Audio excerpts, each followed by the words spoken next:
The mathematics of the Lurongyu 2682 are stark, cold, and final.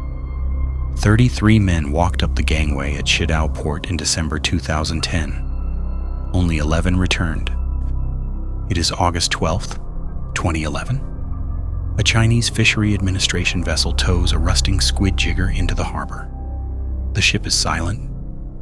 The paint is peeling from the hull, stripped away by the salt and the storms of the Southeast Pacific. To the casual observer on the dock, it looks like any other industrial trawler returning from a long haul. But inside the steel belly of the vessel, the air is thick with the smell of diesel, stale sweat, and secrets. There is no catch to offload. The hold is not filled with squid, but with the invisible weight of what happened in the deep ocean. The 11 men standing on the deck are gaunt. They do not look like a crew returning home. They look like survivors of a war no one knew was being fought. They tell a unified story to the authorities waiting on the pier. They speak of a hijacking, a group of violent men who stole a life raft and vanished into the waves. But the ship itself contradicts them. Forensic traces hide in the gaps of the wooden deck. The logbook is missing, and 22 men are erased. As the investigators step aboard, they are stepping into a closed system where civilization has evaporated. This is not just a crime scene, it is a floating tomb. The horror of the Lurongyu 2682 is inextricably bound to the suffocating architecture of the vessel itself. This was not a cruise ship, nor was it a merchant vessel designed with crew welfare in mind.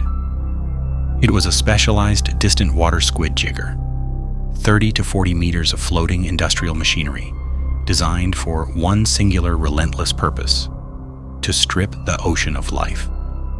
The ship is a factory floor that happens to float. It is a dense tangle of hydraulic lines, freezing units, and diesel engines. The vessel operates in a legal and moral vacuum, thousands of miles from the nearest coast, on the high seas off the exclusive economic zones of Peru and Chile. Here, there are no police, no witnesses, and no escape. The isolation is absolute. Once the ship leaves Shidao Port, Shandong Province, it enters a state of exception, where the captain's word is law, and terrestrial morality fades into the background. The hierarchy on board was as rigid as the steel bulkheads. The ship was divided not just by rank, but by geography and class. The bridge, located on the upper deck, was the citadel. It housed the satellite phone, the navigation charts, and the single sideband radio, the only links to the outside world. Access to this command center was controlled by a narrow external stairway, a choke point that made the bridge a fortress that could be easily defended. This was the domain of the management, the officers, the engineers, the men from Dalian, Liaoning province, who held the power and the better contracts. Below them, in the cramped, sweat-filled dormitory in the bow, lived the laborers. This was the 12-man dormitory, a space where bunks were stacked coffin-tight, forcing men to live in intimate, suffocating proximity. These men were a patchwork crew, strangers recruited from the Rust Belt provinces of northeast China and the sweeping steppes of Inner Mongolia. They were farmers, migrant workers, and desperate men seeking a lifeline in a rapidly changing economy. Many were illiterate, few had any experience at sea. They were the gears of the machine, viewed by the management as disposable components. When the ship departed in December 2010, the scene on the pier was festive. Firecrackers were lit, their sharp bangs echoing off the water, a traditional Chinese blessing for a safe voyage and a bountiful catch. But the blessing was empty. The foundation of the voyage was built on a lie.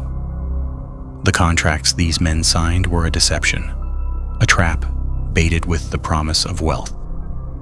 They believed they were guaranteed 45,000 renminbi a year, a life-changing sum for their families back in the villages. But hidden in the fine print, Buried in clauses they could barely read or understand was a stipulation that linked this guarantee to catch quotas. These quotas were aggressive, calculated on best-case scenarios.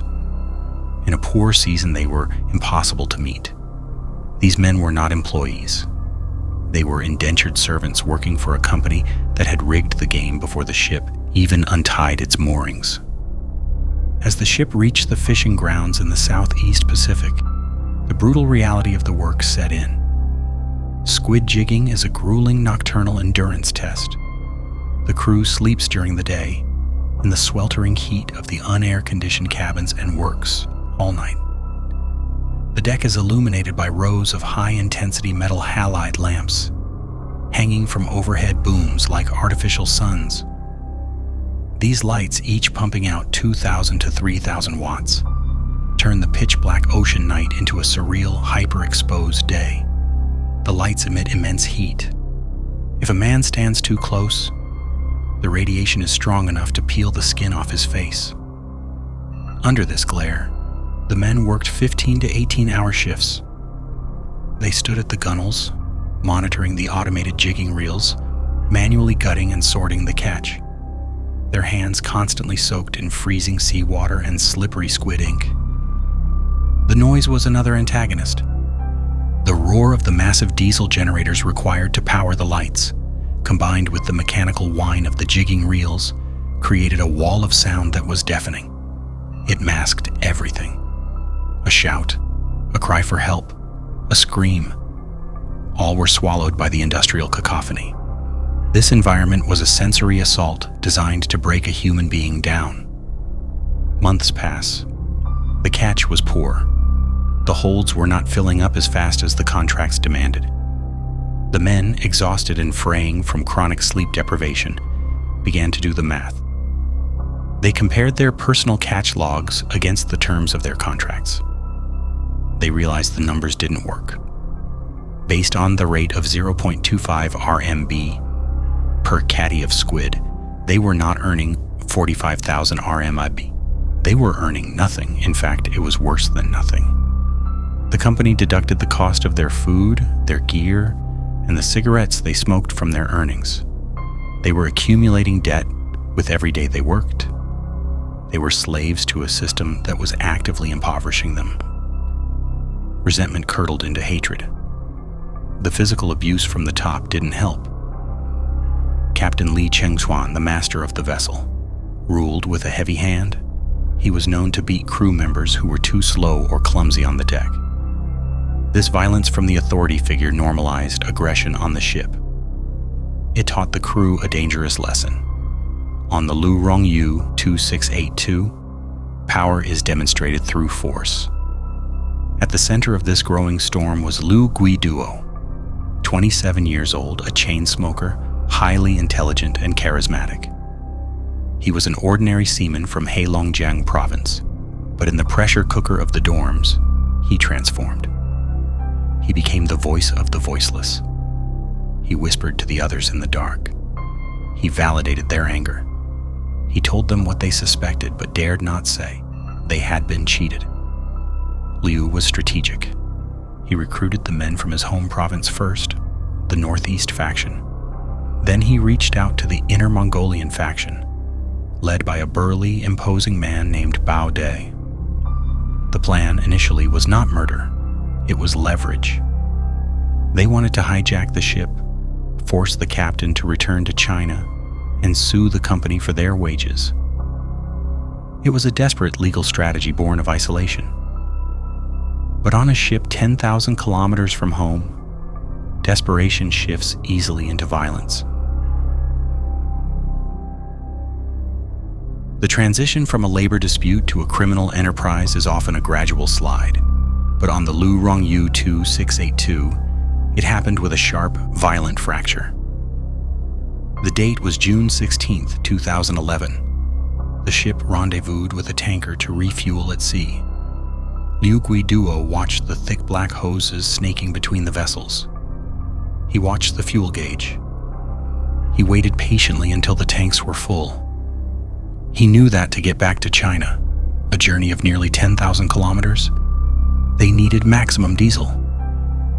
They could not rely on company support once the line was crossed. That night at 2300 hours, the ship was quiet. Most of the crew was sleeping or tending the lines in a lethargic rhythm. Liu moved his pieces on the board. He ordered 2 of his loyalists, Huang Jinbo and Wang Peng, to the upper deck. Their task was simple but irreversible: sabotage. They cut the satellite phone lines and smashed the single sideband radios. With a few swings of a steel rod, the Lurongyu 2682 was severed from the world.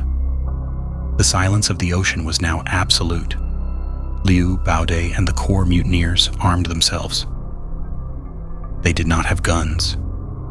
They had the tools of their trade turned into weapons: long, sharp knives used for gutting squid, and heavy steel rods. They stormed the captain's cabin adjacent to the bridge. Captain Li Chengquan was caught off guard. He was beaten, bound, and held prisoner in his own command center. Liu demanded he set a course for China. The captain, battered and realizing he had lost control of his vessel, had no choice but to comply. But the commotion was too loud. The sounds of the struggle drifted down from the bridge. It woke Xia Qiyong, the ship's chef. Xia was not part of the plot. He was a man of the kitchen, likely aligned with the Dalian management faction. Hearing the violence, he made a fatal decision. He grabbed a vegetable knife from the galley, a tool of his trade, and rushed up the external stairway. He was shouting, demanding the violence stop. He was trying to save the captain. He was trying to restore order to a world that was rapidly spiraling out of control. He never made it to the bridge. At the top of the narrow gangway, he was intercepted by Zhang Xiaolong, Liu's primary enforcer. Jiang was a man of brutal efficiency. He did not hesitate. He did not warn the chef to stand down. He stabbed Xia twice, once in the chest, once in the back.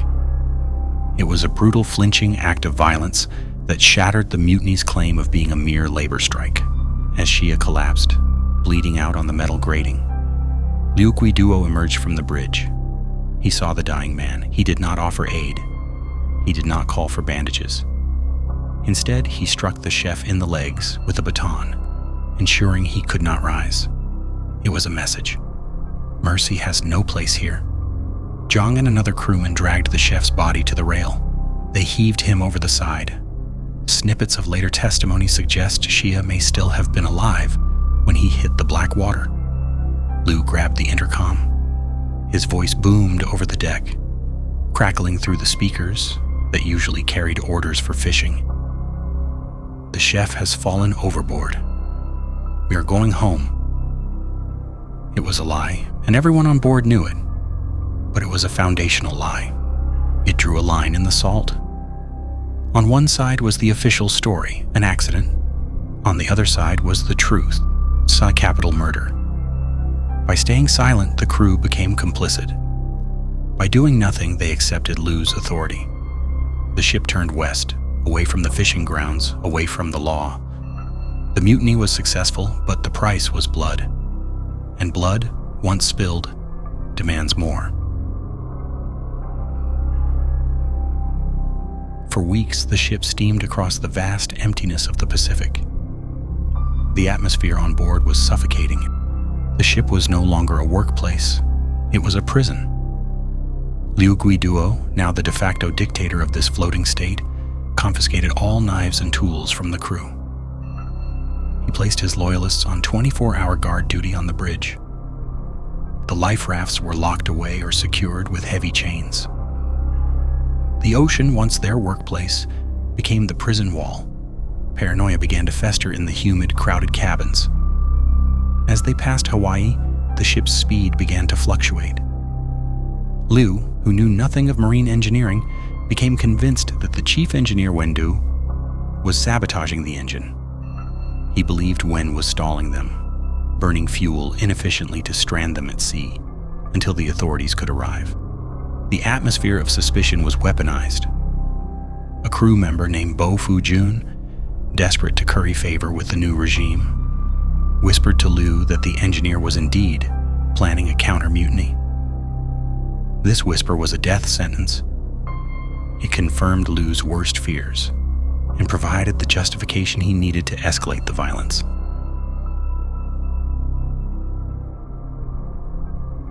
Liu decided to eliminate the management faction entirely, but he was cunning.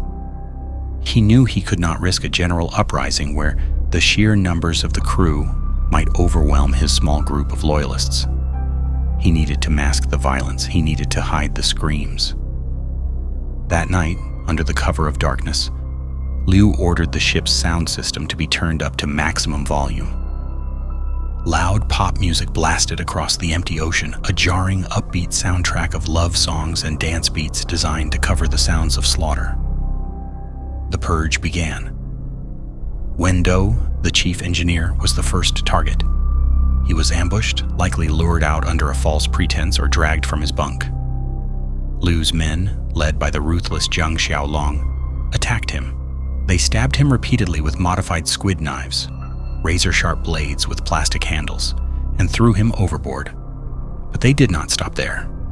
The list of targets expanded rapidly. Wendo's cousin Wen Mi, the second mate Wang Yongbo, the other officers Yue Ping, Liu Gang, Zhang Shutao. One by one, they were hunted down. The music pounded on, masking the thuds of bodies hitting the deck and the splashes as they were dumped into the wake. Within hours, 6 men were dead. Amidst this systematic slaughter, a young crew member named Ma Yu Chao vanished. Ma was a 25-year-old university student, an anomaly among the rough laborers. He was not a target, he was a witness. Reports suggest that paralyzed by the sheer terror of the nightly purges and the screams he could hear over the music, he simply disappeared from his bunk.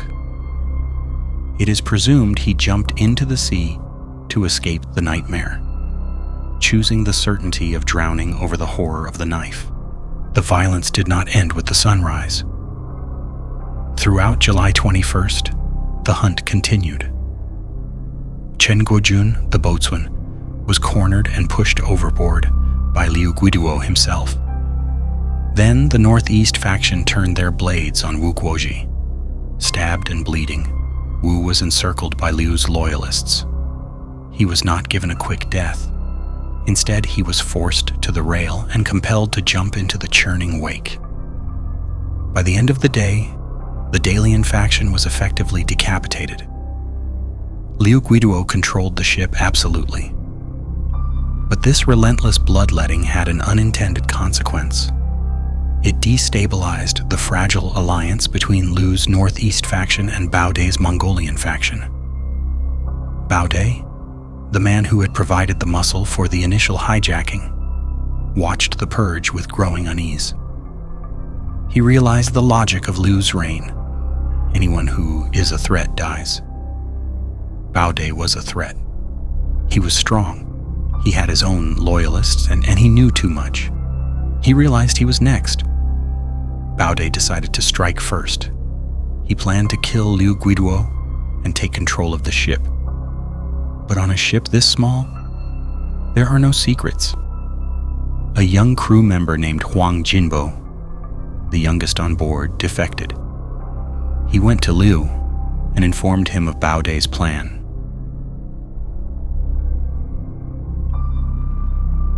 Liu Guiduo knew he could not win a direct physical confrontation with the Mongolians. They were physically stronger and desperate. He needed more bodies. In a twist of psychological horror that defines this case, he went to Captain Li Chengquan, the man he had beaten, bound, and held prisoner for weeks. Liu offered the captain a deal. Bao Dai killed your friends. The Mongolians killed the Dalian crew. If you help me kill Bao Dai, you live. Join us. Captain Li, broken by weeks of torture, fear, and the murder of his officers, accepted. The victim became the perpetrator. The authority figure joined the mutiny. It was a complete moral collapse. That night, Liu set a trap. He tricked Bao Dai into coming to the deck, perhaps under the pretense of discussing a new plan to defect to Japan. Baudet arrived, expecting to meet Liu. The trap sprung. Captain Li Chung-Quan stepped out of the shadows. He held a knife. He stabbed Baudet, the man who had helped take his ship. Another crewman, Kui Yong, joined the attack. Wounded and bleeding, Baudet retreated to the rail. He shouted down to the dormitories, calling to his Mongolian brothers, begging for help. "Help me, they're killing me." But the doors were blocked. The others were too terrified to move, or perhaps they had already been neutralized. Baudet, realizing no help was coming, climbed over the rail to escape the knives. He hung there, suspended over the black water. He shouted up at the men on the rail, bargaining for his life. "Pull me up, I'll leave. I won't fight." Liu Guiduo looked down at him. He did not offer a hand. He simply waited. Baudet let go or slipped and fell into the darkness. He drowned in the wake of the ship he had helped hijack. With their leader gone, the remaining Mongolians, Bao Baocheng, Dai Fushun, Shuangshi, Shan Guoshi, Qiu Ronghua, were hunted down. It was a systematic extermination. They were dragged from their bunks, stabbed, or forced to jump off the ship at knife point. The captain, now fully blooded, participated in the cleanup. Another 6 were dead. The ship was now a slaughterhouse. The madness reached its peak the following day. The ship began to list dangerously. Water was flooding the engine room. It is believed that Wang Yanlong, an engineer and one of the few remaining survivors, had opened the sea valves, the Kingston valves, in a desperate attempt to sink the ship and end the horror for everyone. Wang Yanlong disappeared during this chaos, presumed to have drowned in the bilges or jumped. Panic erupted on the deck. 4 crew members, the chief officer Fu Yichong and 3 others, managed to launch a makeshift life raft. They paddled frantically away from the sinking vessel, desperate to put distance between themselves and Liu Guiduo. They were escaping a house of horrors. But the ship did not sink immediately. The pumps were activated and the flooding was controlled. The current, cruel and indifferent, pushed the raft back toward the Lurongyu 2682. Liu Guiduo and Captain Li stood on the deck, looking down at the returning raft. They did not see shipmates. They did not see men to be rescued. They saw loose ends. They saw witnesses who could testify against them. They ordered the remaining crew to grab the heavy iron weights used to sink the squid jigs. As the raft drifted alongside the hull, the survivors on deck began to bombard it. It was a stoning at sea. The heavy iron weights smashed into the fragile raft and the men inside. The terror of the men in the raft, trapped between the ocean and the murderers above, is unimaginable. 3 of the men, Fu Yizhong, Gong Shuijun, and Ding Yuman, jumped into the water to escape the assault and drowned. Only 1 man, Song Guochen, survived the water. He was hauled back onto the deck, shivering, exhausted, begging for mercy. He thought he was saved. Liu Guiduo looked at him. Then he looked at his crew. He did a head count. He realized that 2 men, Jiang Lishan and Duan Zhifang, had not yet killed anyone. Their hands were clean. In Liu's mind, this was a liability. If they returned to China, they could testify as innocent witnesses. They could trade the truth for their lives. This was unacceptable. Liu issued his final command. He ordered Xiang and Duan to kill Song Guochun. Tie him up and throw him over. It is the logic of the blood pact. Tu Ming Zhuang. Everyone must be guilty so that no one can speak. Under the threat of immediate death, Xiang and Duan complied. They bound Song's hands and feet. They attached heavy iron weights to his body. They pushed him into the ocean. Song sank immediately, dragged down by the weights and the sins of the crew. Now all 11 survivors were murderers. The pact was sealed. With the engine disabled and the ship adrift, the survivors turned their attention to self-preservation. They used the emergency radio to call for help. While they waited for rescue, they rehearsed the lie. They sat in the mess hall surrounded by the ghosts of the men they had killed and agreed on a narrative. Baude and his gang hijacked the ship, they practiced saying. They killed the others, took a raft, and escaped. It was a convenient narrative. It blamed the dead for the crimes of the living. They began to clean.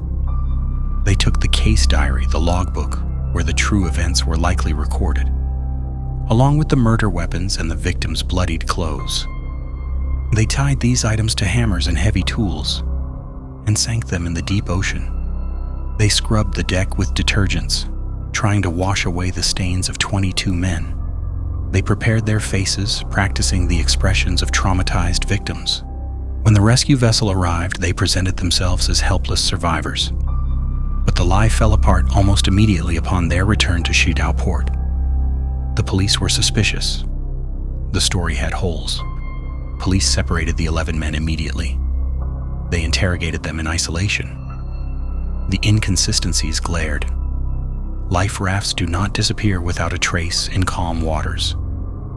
The timing of the phone calls the crew made to their families, calls where they extorted money for sickness, contradicted the timeline of the hijacking. The pressure built. The youngest survivor, Huang Jinbo, who had already betrayed Baude, was the first to crack. Or perhaps it was the captain, haunted by the betrayal of his own officers. Once the first domino fell, the pact dissolved. They turned on each other with the same ferocity they used on the ship, trading accusations to save their own skins. The truth spilled out, ugly and undeniable. On July 19, 2013, the Weihai Intermediate People's Court delivered its judgment. The courtroom was silent as the sentences were read. Liu Guiduo, the charismatic ringleader who had orchestrated the nightmare, was sentenced to death. Jiang Xiaoshang, the enforcer who struck the first blow, death. Liu Chengjian, the enforcer who followed, death. Wang Jinbo, the mole, death. And Captain Li Chengquan, the master who became a monster, death. The others received sentences ranging from life imprisonment to 4 years, depending on their level of coercion and participation. Xiang Lishan and Duan Zhufang, the men forced to kill the final victim, received lighter sentences, the court recognizing the impossible duress they were under. On March 23, 2017, the primary culprits were executed. The Lurongyu 2682 case is often called a real-life Battle Royale, or Lord of the Flies. But those labels imply a game or a fiction. This was no game. It was a sociological collapse, a terrifying demonstration of how quickly the veneer of civilization strips away. When men are isolated, desperate, and led by a sociopath, it reveals the fragility of our moral codes. We like to believe that we are defined by our laws, our empathy, our humanity. We believe that we would never commit such acts, but place us in a metal box, floating in an infinite void, strip away our hope, deprive us of sleep, and offer us a choice between complicity and death. And we might find that we are not who we think we are. The ship was eventually scrapped or sold, its name likely changed to erase the stigma. The metal was recycled, the evidence melted down. But the ocean remembers. Somewhere in the deep waters of the Southeast Pacific, 22 men lie in the dark, anchored by iron weights and silence, waiting for a justice that can never truly reach them. The water is deep, and it keeps its secrets well.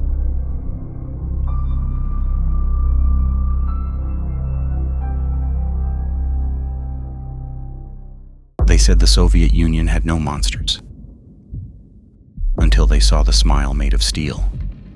Nikolai Jumagaliev, the Metal Fang Killer. Subscribe now to receive the full case file.